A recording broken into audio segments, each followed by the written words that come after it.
Hi, I'm Carla Allison, District Nurse for Kenton County Schools. Today we're going to go over AED drills for a cardiac emergency. Cardiac emergency drills will be practiced twice a year.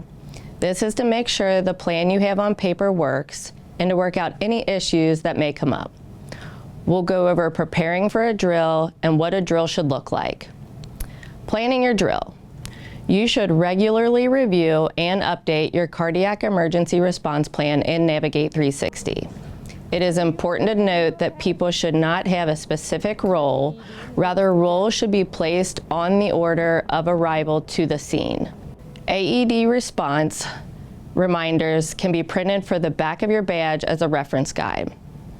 The drill time should be coordinated with the Director of Health Services to bring the trainers and evaluate the drill until schools are proficient and comfortable performing at the school level.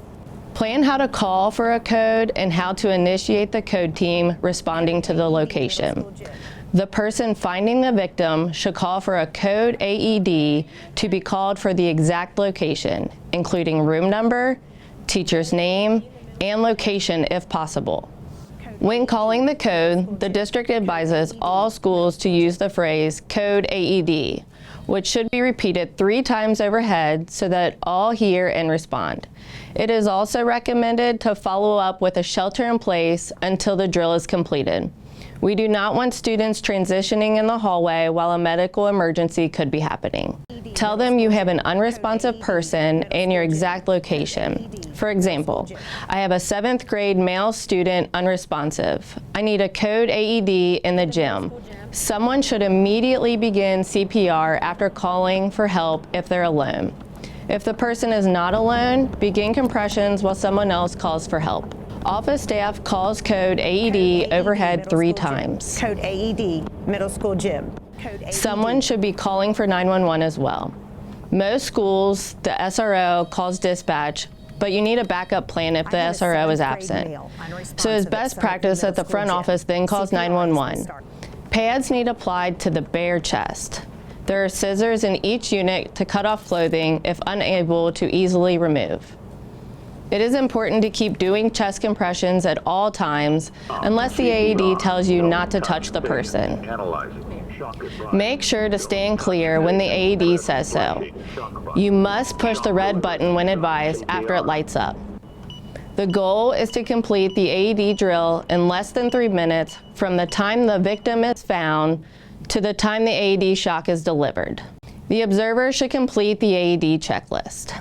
When the real AED unit arrives on the scene, the AED trainer should be switched out at this time. Just as a reminder, the trainer needs to be turned on before it's handed off. All AEDs across the district have the adult pads plugged into the unit. There is no harm in using adult pads on a child if you are unsure of their exact weight being close to 55 pounds. Have the first person call the office and let them know it's a drill. The plan now goes into effect. The team is notified using the established code AED call overhead 3 times. The team members perform duties as they arrive. You can refer to the card as needed to make sure all steps are being followed. The Red Cross guidelines allow for providing compression-only CPR as an alternative to CPR that includes breaths when a rescuer is either unwilling or unable to provide ventilations. The trainer unit will stop beeping and pause for the 2 breaths. Start CPR. It is important to keep giving compressions when not breathing for the person. If this is your first drill, you should complete the AED drill checklist number 1 to ensure your team was able to meet all the basic elements of an AED drill.